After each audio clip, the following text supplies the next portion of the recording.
Hello, I'm Chris Fowler for SportsCentury. In February of 2001, the man they called the Intimidator was killed in the Daytona 500, leaving a void a mile wide in auto racing. Dale Earnhardt ruled his world with an explosive blend of guts and guile. To win a race, he'd scare the competition out of its skin, then make it all right with a wink and a smile.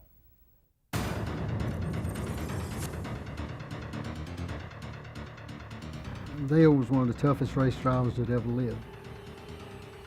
It'd be hard to castrate him with a chainsaw. Wow, and Earnhardt splits them. They went 3 abreast into one. You don't do that. He would pass 2 wide and 3 wide, and it's like, how does he do that? Earnhardt, here we go. He's got him on the inside of turn 6. Look here, boy.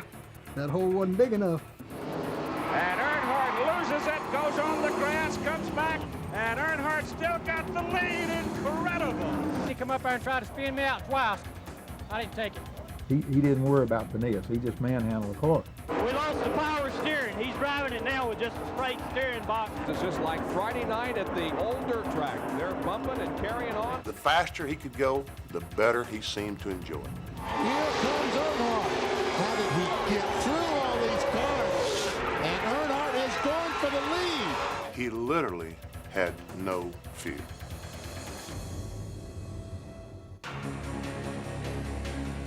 If you went up and bumped him, he'd say that's once.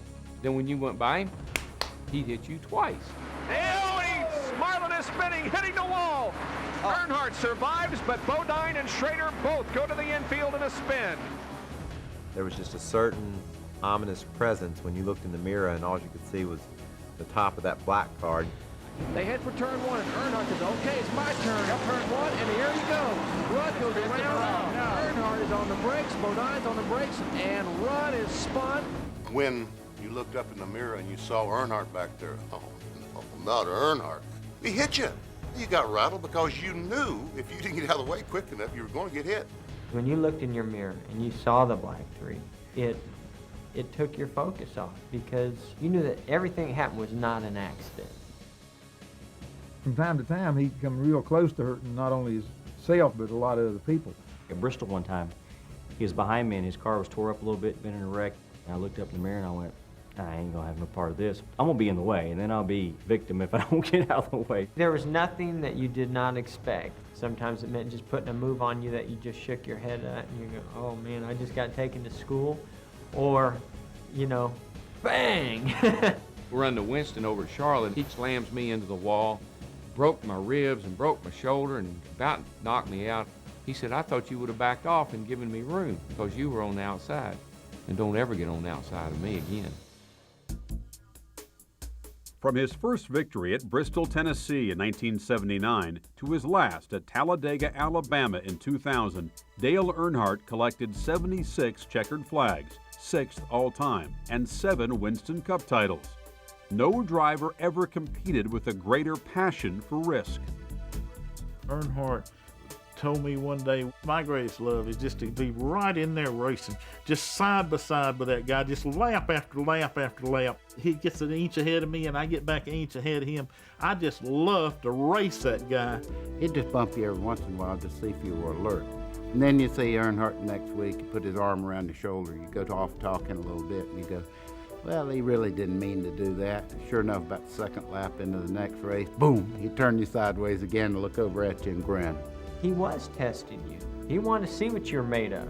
You know, how tough can you be? Let's see, right here, right now. The Ford Thunderbird in '81 was a shoebox. And about the time I started to turn, the engine revved. He had driven up under the back of this Ford Thunderbird and lifted the rear tires off the ground. Scared me to death. As Earnhardt's nickname evolved with his driving skills, from Ironhead to Intimidator, his need to control everything around him remained as strong as his nerve. He didn't really want to hear your opinions, and he wouldn't listen. If you did it his way, he was a happy camper, but if you didn't, he didn't want to be around you. I hope you don't ask me something that I can't answer, because then you say, what the heck? You don't know about that? Why don't you know about that? We'd hire a new young guy to come work with us, and Dale wouldn't even talk to him. He'd walk past him and almost knock him over, just to kind of set the tone. When Dale Earnhardt was on the racetrack and you were behind him, he was telling you where to go. I mean, he would drive with that one hand up there directing you all the time. My first race car, Dale Earnhardt sponsored. So Dale come to me right before the race. He said, here's the deal. If I find you wrecked on this racetrack, I'm going to stop my car and kick your you-know-what. I would be in those pits during that race, and I would say, all right, Dale, we're going to pit in 3 laps. I'm going to do 2 tires. Nope, I'm coming in, and I'm not leaving till you give me 4.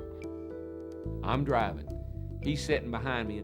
I turn right. What'd you turn right for? Turn around and go back the other way. Make a U-turn right here. Turn around right here, right here, right here. Turn right behind that red car. Watch that black car. I said, what is this guy's problem? I just pulled over and said, you drive. We went on a trip and we're walking down the beach, and I says, Earnhardt, even when you're walking, you still want to be walking faster than me. So we're going down the beach, the 2 of us, almost in a trot. Dale, through much of his life, was like a mischievous little boy. He really was. He would do things that were outrageous. But what may have begun as mischief became black comedy as an atmosphere of danger played out under the guise of humor surrounded Earnhardt. I had a race car at the Speedway, and he said, you're not going in the first turn just right. Let me show you how to do that. He went wide open down the pit road. No helmet, nothing. There's no seat. I'm just bouncing off the floor pan. And we ran about 2 laps, and he was looking over me, grinning, I was offered an opportunity to test one of the IROC Camaros. This other car loomed up, and I center punched me. Just boom. Oh, it's Earnhardt. And we finally came into the pits. He leaned in, put his arms on the side of the car, and said, that's pretty good. Walked off. There'd been a racing-related dinner, and after the dinner, I had a new little convertible riding through the soft South Carolina night back toward the motel. Richard Childress was driving this big old Cadillac. They had pulled within inches of me. Earnhardt leans out the window, and all of a sudden, something grabbed me by the neck. He was cackling like a devil. Can you imagine something grabbing you by the neck and you're doing 45, 50 miles an hour? I had to pull over and stop. It took me 10 minutes to regain my composure. Our pit reporters from ESPN would do interviews with him, and the camera only shoots from the waist up.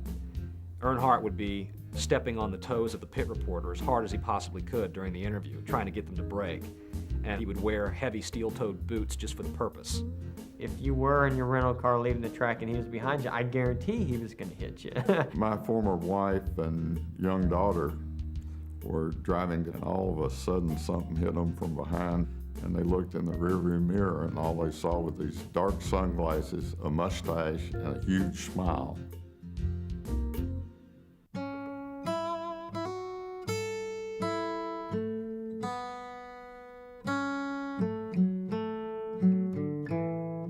Kannapolis, North Carolina was totally a mill town because it was just centered around Cannon Mills. Wasn't a whole lot else to do if you didn't work in the mill. I'm sure that that's a lot of what Dale's saying, I don't want to go that route. If it weren't for stock car racing, Dale Earnhardt would be punching a clock in a textile mill in Kannapolis. He was born on April 29, 1951, the third of 5 children to Ralph and Martha Earnhardt. It wasn't long before Dale began to share his father's fascination for stock car racing.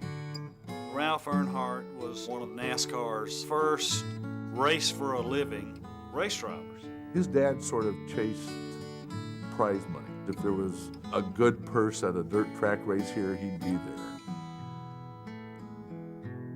It was a time when racing celebrated the genius of the people that built the cars and the ability of the guys that drove them. In the case of Ralph Earnhardt, he possessed both qualities. There was a part on all the cars that kept breaking, and Ralph had somehow figured out that if you bought a Craftsman screwdriver and cut off 2 ends, you had the similar but a far stronger part. Other drivers found out, and they went in and they tried to buy this screwdriver. The guy said, there's some guy from Kannapolis, comes down, buys every one I got. On the dirt track circuit then, he was a guy to beat. Ralph Earnhardt was Dale Earnhardt. And one thing I never tried to do was second guess Ralph, and that's the way Dale was. He watched intently everything his daddy did, and he learned his style, he learned his demeanor. Other young kids would come to the racetracks with their fathers, but they would be off kicking cans. Not Dale. Dale was right there with that car.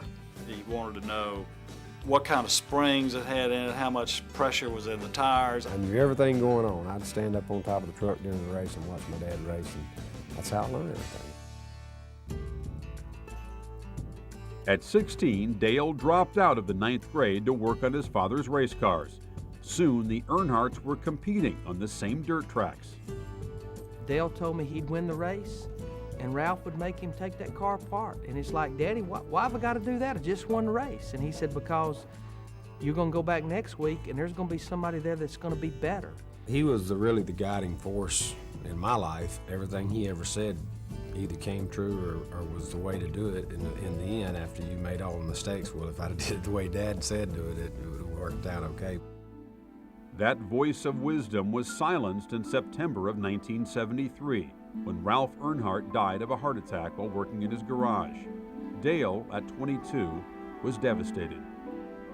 It's one thing when somebody's in the hospital and they're sick and you expect something to happen. But when people's going about their everyday life, you know, when something like that happens, you don't expect it, and it's such a shock. Well, you've lost somebody that it was going to help you get through those tough years of the early 20s. So it did have a real traumatic effect on him. He used to go back to that garage in Kannapolis late at night, and he swore that he talked to his father about his fears, about how things were going on the racetrack. Dale drew his love of hunting and fishing from his father, who was a great outdoorsman. And Ralph Earnhardt had some fine bird dogs. Dale said they just reminded him too much of his father, so he sold the bird dogs. There was times when he would get into a story about his father, and big old tears would roll down his face, and he would wipe them away, and he says, I don't guess I should be this way, but I am, I'm human. Dale was bound and determined that he was going to be better as a race driver than his father. Ralph Earnhardt said, if you ever want to make it, boy, you got to get off this dirt. You need to get to asphalt. I loved thinking about the first time I saw him carrying that bottle of Jack Daniels and that dirty t-shirt from racing on a dirt track. He was a young wild man that took whatever he had and drove it as hard as it could go. Earnhardt was standing there and he said, Buddy Baker, you know, if you and I ever go in the last corner with 2 or 3 laps to go, I'm gonna put your ass out. We run Martinsville and we go down the first corner. He's done come down through pit road, cut the corner, run out in the grass, jumped the dadgum deal they had about a foot high there and landed on the hood of my car. Where's this guy think he's going? Gonna win the race in the first lap? I didn't care if he knocked himself out, I just didn't like him knocking me out. I was deciding, well, man, do I need to just stop this stuff and go get a job and quit worrying about it? Didn't seem like we were going anywhere. I didn't think he'd ever make it. I was watching him in Will Cronkite's car in Atlanta, and he turned over in the infield. I remember saying, if that kid ever makes it right there, the woods are full of them. One of the defining moments was at Atlanta when he went over, knocked himself out, and he got out and he was looking for a ride by the end of the day. He did not want to go back to the dirt tracks. He wanted to stay in NASCAR and Winston Cup racing. Yeah, he was out of control, but desperate people will do desperate things.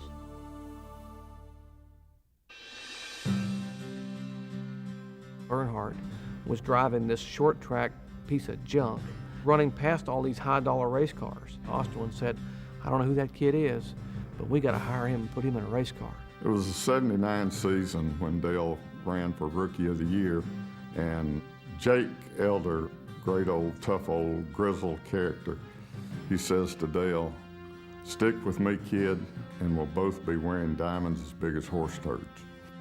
Under the team owned by Rod Osterlund, diamonds seemed close enough to grasp as Earnhardt followed his Rookie of the Year campaign with a Winston Cup title in 1980. Then, after a series of bad breaks shadowed him for 3 seasons, Earnhardt found the right partner in 1984, and the road to victory opened up. A couple of years ago, I've started building for this, and You know, I think with the opportunity I've got with Wrangler and Dale right now, guy couldn't ask for a better combination. I think it made a big difference in Dale's career that he teamed up with Richie Childress, who knew the driving side of it. He knew the mechanical side of it because he built and worked on his own race cars.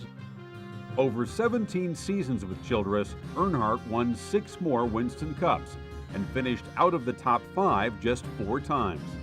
Yet for all his success, his competitiveness seemed to sharpen with the years. Dale Earnhardt understood that the sport he was in involved conflict. And conflict requires a guy in a white hat and a guy in a black hat. And it was just as fine with him that he could be the guy in the black hat. Dale said one time that he missed being booed because he said, when they boo me on Sunday, I go to the bank on Monday. There were some of the really top guys at the time that were afraid to let him run close to them. They were literally scared of him. I mean, it'd be a lot like a guy walking around with a loaded gun. Well, that's what you never knew about Earnhardt, if he had another bullet in the chamber or not. But you knew one thing, if he did, he was going to use it. And he did some things that a lot of other drivers wouldn't do, but probably wish they could do and get away with it. I always told him, I said, man, you got more car control than anybody's ever sat behind the wheel on one of these things. Why do you have to run over people? And he would just grin. That's who he was. And we have a crash. It's Richard Petty on the main straightaway. Petty bangs the wall right at the start-finish line. Anytime you get close to racing with Earnhardt, you're in trouble, and I wasn't smart enough to get out of his way. I hate it happening because, you know, he's running real strong and everything, but, you know, it's just breaks of the game. All he knew was just run it wide open, and somebody got in the way. That was just tough. Earnhardt happy now, walks on the inside. Oh! There it goes. Earnhardt came down, caught the right rear of Darrell's car. When he hooked me at Richmond, that was an old dirt track move. When you go by on the inside and the guy eases into your right rear quarter panel and it turns you straight into the fence. He knew what he was doing. Dale Earnhardt, what was your view on what happened in that accident? Just hung up with old Darrell. We got in the wall. I haven't been in any run-ins with Earnhardt. Everybody else has. He's not choosy, you know. When you know somebody will wreck you to win a race and they flaunt it, then that's stepping over the line. There is Dale Earnhardt moving underneath Kyle Petty. Now, there's a little jiggle right there. There goes Kyle. Earnhardt knocked the trash out of me in the rear, spun me going in straight. I don't know where he thinks this is. This one driver said, you know, I went into this race, so one thing I was going to do, I was going to get even with Dale Earnhardt. And twice during the race, I had him just right in my sights, and you know what? Before I could cut the steering wheel, the son of a gun was gone. We were talking about how to revamp the point system. One time I said, I know a good way. We could add 10 bonus points for anybody who took out Earnhardt. And everybody agreed. They thought that was a great idea. There were a few of those that wanted to go to NASCAR and have NASCAR put some sort of restraint on him. Rod is inside of Dale Earnhardt as they go into turn number 1, and both of them spin. I got on the inside of him. I felt like he came down on me. I don't know. All I know is we got together. You know, I hated that happening. How will this affect your championship view from here on? You got 3 more to go. What do you think? They ought to find that son of a bitch and make him sit out the rest of the year, I think. I kind of viewed him as like a little puppy. If the puppy pees in the floor when he's a week old and you whoop him with a newspaper, you maybe can get his attention.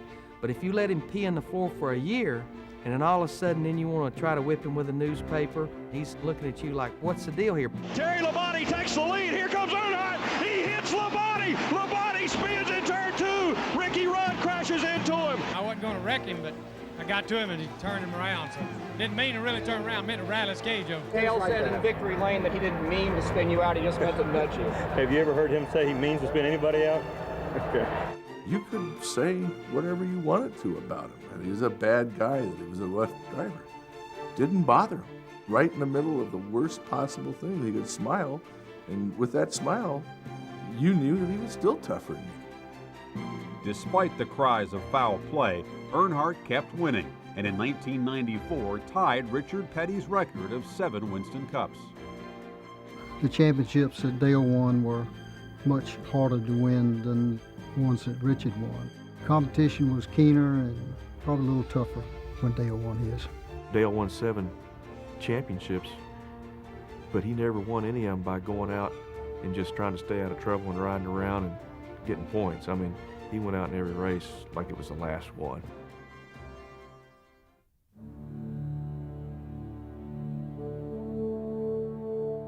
The more that you followed the sport, the more important that Daytona becomes. It wasn't Daytona Beach, it was going to the beach.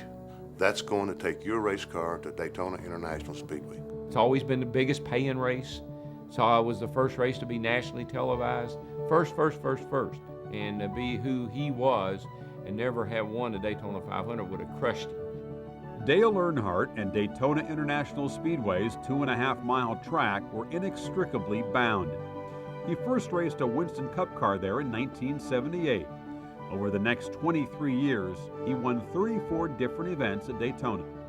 He told me that Daytona was like a second home to him. He came down here as a kid with a bunch of friends, and they had a couple bucks, and they were running in the sportsman race. And he just took a shining to the track right from the first time he got on the track. 5 times in the 1980s, Earnhardt had a good chance to win the 500, but was denied victory. Nothing, however, could have prepared him for the bad luck he suffered in 1990. One point in the race there, we had a 40-second lead, and that just doesn't happen. It's just a matter of running the laps out, and everybody knew it. Earnhardt now stretching his lead by another car length over Cope. Earnhardt's car blows up. Earnhardt blows a tire in turn number 3. What on earth happened? A car had blown up well in front of him, and a piece of the bell housing went through his tire. He actually turned his back on everybody for like 5 minutes to gather his emotions and his thoughts. I've never seen him do that before. Just a quarter of a lap away from victory. Much you could do better. Earnhardt had the tire saved. They shined it up and mounted the tire over the door as a reminder of how close they had come. Twice in the 1990s, Earnhardt was beaten in the Daytona 500 by a Dale of a different stripe. Here comes Jarrett to the inside to try to lead the Daytona 500. Here they come off turn number 4. Dale Jarrett's got the lead. He goes to the inside. Earnhardt's not going to get him. Dale Jarrett is going to win the Daytona 500. I don't believe it. I ain't never won the Daytona 500. And you still ain't. I ain't going to Disney World either. Everybody's shuffling to the inside. Here is Earnhardt looking low off 4. Jarrett blocks. Earnhardt looks wide. Jarrett is there. Coming to the line, the winner of the 38th Daytona 500 is Dale Jarrett. Dale Earnhardt will finish second. Unbelievable. Daytona, ain't it? I mean, I just can't believe it. You get in this situation so many times and still can't win. Well, we just didn't have it. Them Fords has got it. We ain't. In 1997, Earnhardt was again in contention at the Daytona 500, battling Jeff Gordon in the final laps. We were actually leading the race with about 15 laps to go, and I remember walking to Richard Childress in the pits, and I said, "What do you think?" He said, "Been here too many times before, way too early to tell." They're about 2/3 lap behind. The back straightaway. Dale Earnhardt is into the wall. Looked as though he was tapped by Dale Jarrett coming off the corner, racing side by side. Earnhardt hit the outside wall hard. He's turned around, sat in the back of the ambulance, and the tow truck guys put his car on the hook. And he says, "You know, those wheels are still straight. See if the car will fire up." Just out of the corner of my eye, I see a black car go down pit road. It's like, no. He went back out there and we finished that race. He did not want to have a DNF in that Daytona 500. Much like a wild horse that threw you off and you kept getting back on it until you finally became friends. I think Dale Earnhardt and the Daytona International Speedway were friends, but there was a path to get there. By 98, he had not won a whole lot of races for the past few years. And there were people beginning to ask the question, is Earnhardt through? Is he washed up? I think that the universal feeling of everybody was Daytona owed Dale Earnhardt a victory. Then a small, shiny charm was introduced into the 46-year-old Earnhardt's legacy of 19 straight losses at the Daytona 500.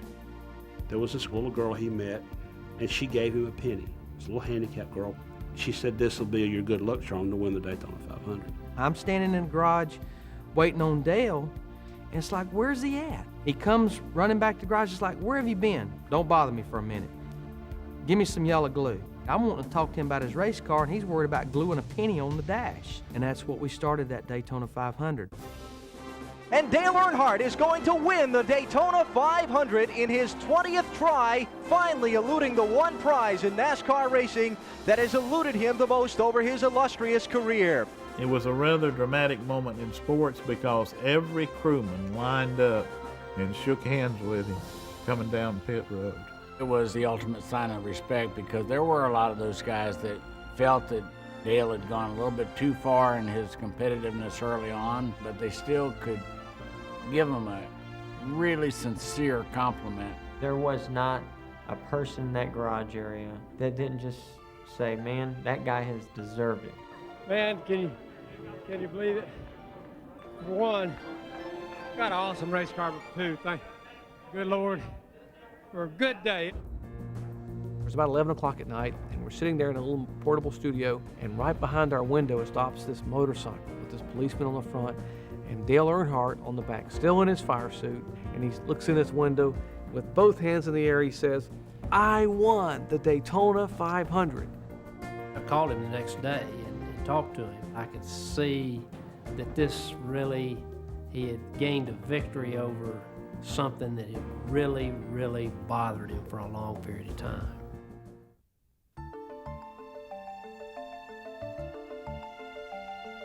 He obviously had a love for this sport and a passion to succeed.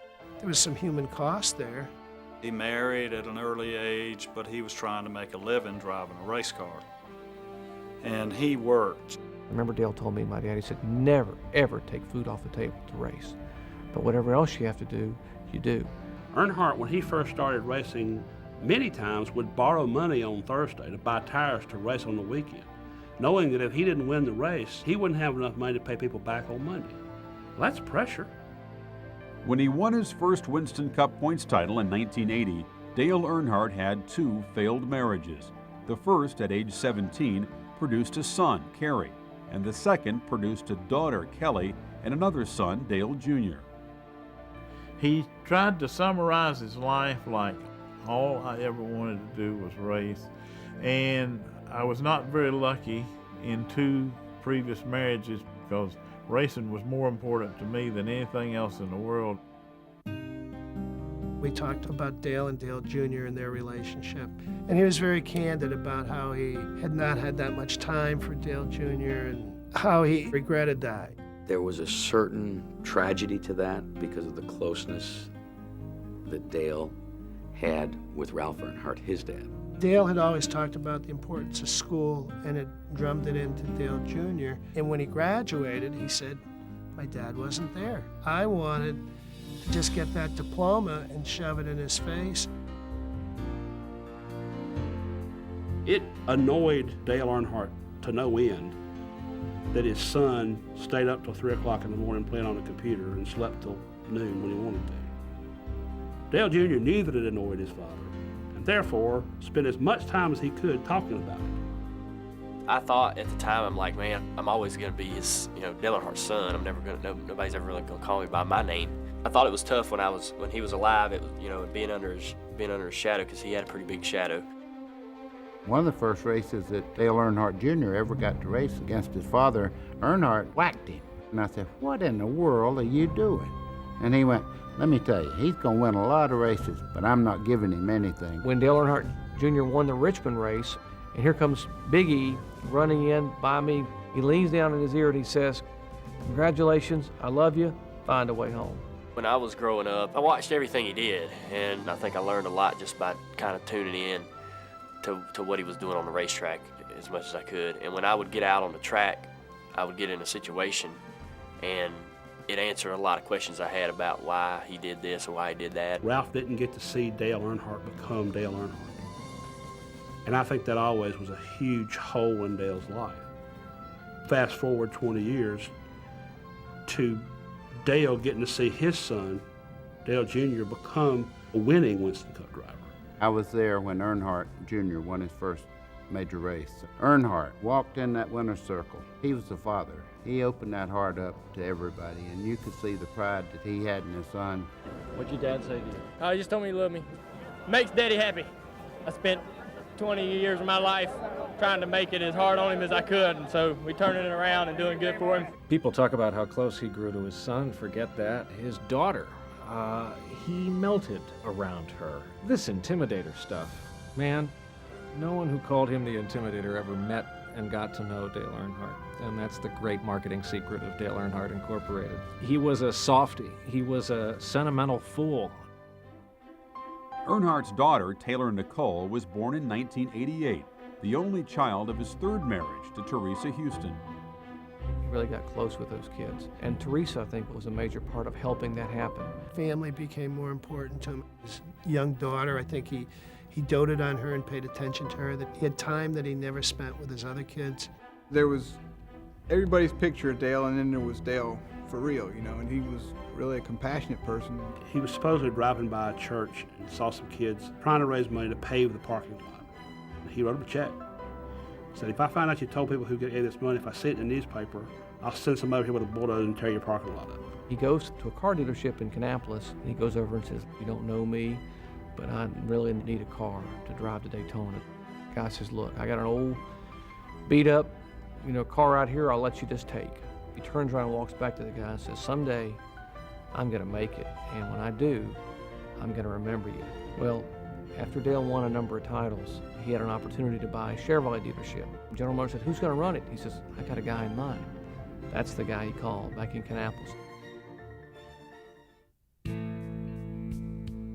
This is the last middle of America mainstream white guy sport out there. The stars are the guys from the garage next door. He once said, if you work in a shop all week, if you're doing ball joints, front ends, engine work, I want to be your guy. Come out to see me. I've done that job. He loved to be on the farm. To relax, Earnhardt would clear land. He'd knock down trees. He'd just move the cattle around. He knew that there was a Kannapolis, North Carolina in every state in the Union. I think he was ever mindful of his status. He didn't carry it beyond that. If his country boy image endeared Dale Earnhardt to race fans, it was his business savvy that appealed to the corporate world. Dale Earnhardt, when he first came up, was befriended by a fellow by the name of Joe Whitlock. Dale Earnhardt comes up and says, hey Joe, can you do me a favor? Can you teach me how to sign my autograph? I think I'm going to need to do that. The NASCAR Ride-Along program puts you in the action. Pepper really seems to be enjoying himself today. He might want to get his head back in the window. Here's that guy. Okay. People wanted something with Dale Earnhardt's name on it, wanted a picture, a hat, a t-shirt. Hey, I want to be involved with that. It just got bigger and bigger. That's where Teresa was able to help Dale the most, I believe, was she's a business person, taking the money that Dale made and parlaying it into bigger and better things. The whole concept of driver marketing, Dale Earnhardt more or less invented it. He branded motor racing far before anybody else ever thought of it. In 1980, Dale Earnhardt Incorporated was formed. Over the next 2 decades, its estimated value climbed to $100 million. He owned the trademark of his signature and called his headquarters the Garage Mahal. Sales of Earnhardt merchandise in 2000 reached $33 million.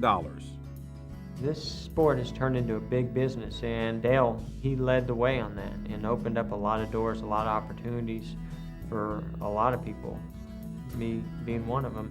You look up in the grandstand and you see the sea of black, the black hats, the t-shirts, the Earnhardt banners, and you realize people that they just felt like he was a brother to them almost.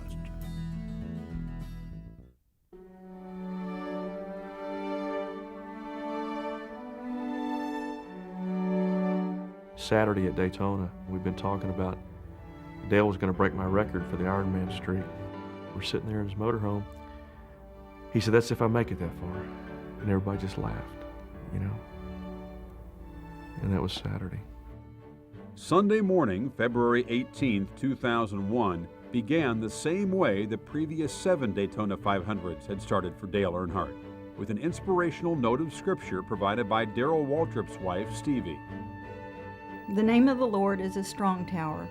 The righteous man will run to it and be safe. That was the scripture for that day for Dale. And he always would give me a hug. We always said we loved each other. That was how I said goodbye, although I didn't know I was saying goodbye.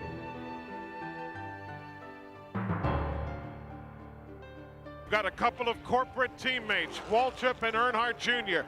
Then the man who owns those cars, Dale Earnhardt, he's running in third. As the race wound down, Earnhardt kept the pack away from his team-owned cars. It was a Dale Earnhardt we'd never seen. He was driving defensively. And obviously we'll never know how proud he was to look out that windshield and see two cars that he owned racing each other to win the Daytona 500. Dale Earnhardt gets turned sideways. He'll take Schrader. Earnhardt and Schrader are in the wall. Waltrip leads off 4. Coming down to the finish, finally, Michael Waltrip is going to win the Daytona 500, the biggest of them all. Here comes my brother, and he's going to win the race. And wham, I look back, and I saw just the tail end of the wreck. I noticed the people looking towards Dale's car. I could just tell something was wrong, and it was. I kept looking over my shoulder, wondering when Dale was going to come grab me around the neck. You know, when that didn't happen, that began to put questions in my mind. Why isn't he here? We watched other people hit the wall. I've hit the wall. You know, you walk away. So what really drew your attention to the deal that, hey, that they're still down there? Just couldn't wait to go hug my brother, and instead I had to go to the hospital. And as soon as I walked in, I knew it was bad. Everybody was crying, and I found out that Dale didn't make it. And then you get the news. I mean, went from the greatest day in my life to the worst day. This is undoubtedly one of the toughest announcements that I've ever personally had to make. But after the accident in turn 4 at the end of the Daytona 500, we've lost Dale Earnhardt. You realized what had happened and who we had lost, and the icon that he was became very apparent at that moment, not just internally, but throughout the world. You look at each other and say, okay, what do we do now? We'll get through this. I'm sure he'd want us to keep going, so that's what we're going to do. It got hard because you had to talk about it all the time, and people wanted to know what you were thinking or what you were feeling. Everybody wanted to pick you apart, so that was kind of, it sucked. I was just floored. This couldn't happen to this man. You know, there was no way that he was going to die in a race car. Earnhardt reportedly hit the wall at 160 miles per hour. The official cause of his death was listed as a basilar skull fracture. The racing world was locked in denial. It's hard to realize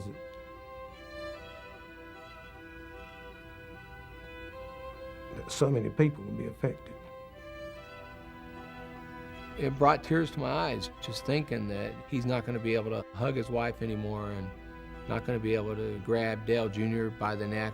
He's not going to be able to watch Taylor grow up. It's been hard for me to accept that it's a reality. I mean, it's Dale Earnhardt. You know, it's a guy that thought I'd be racing against forever. Hard to believe. You know, you thought that you were in a bad dream and you're going to wake up. You know, it's the way it was. I'd gotten some baseball cards, and there's one of he and I. Out of habit, I signed my name real small over on my side, leaving him room to sign his name on his side. That's how hard it is to believe it. He's not around. I miss my father, and I've cried for him, but out of my own selfish pity is the reason for those emotions. I just try to remember that he's in a better place. Once he was gone, there's a lot of times where I need advice and I don't have him to give it to me, and I make mistakes. But it was tough to really focus on trying to drive. On July 7th, not quite 5 months after Earnhardt's death, the NASCAR circuit returned to Daytona for the Pepsi 400. And through the pain of loss, Dale Jr. provided a finish worthy of his father. Dale Earnhardt Jr. comes back to the Daytona International Speedway, leading the pack, coming to the line. He will win the Pepsi 400. As soon as I crossed the finish line, I was kind of breaking up a little bit, about to fall apart. This is a lot bigger than I'll probably ever really imagine or ever really understand. That was his daddy. A week before that, he walked his sister down the aisle and took his dad's place, giving his sister away in marriage.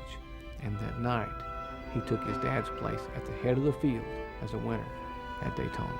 Every time I go to Daytona and walk into that place, I feel like I'm home, you know? And the fact that my dad lost his life there makes it even more important. I don't hold any ill wills or regrets or anything like that. And you think you would, but every time I go there, I get a good feeling. Dale Earnhardt Jr. pulls down to the start-finish line. He will win the 46th running of the Daytona 500. People have a funny way of deciding for themselves what a big story is going to be, and his death surprised a lot of people who didn't know the depth of affection for NASCAR in this country. I never thought I would ever see a race driver on the cover of Time magazine, much less a NASCAR driver. NASCAR now has to be prepared to defend its decisions and to be more public about its business. We are not going to react just for the sake of reacting. And we're going to understand all the ramifications of a change before we make it. After a 6-month investigation, NASCAR announced that Earnhardt's death was caused in part by a broken lap belt, although the belt manufacturer refuted the findings. In October 2001, the impact of the tragedy was felt again when NASCAR mandated that all drivers wear one of 2 approved head and neck restraint systems.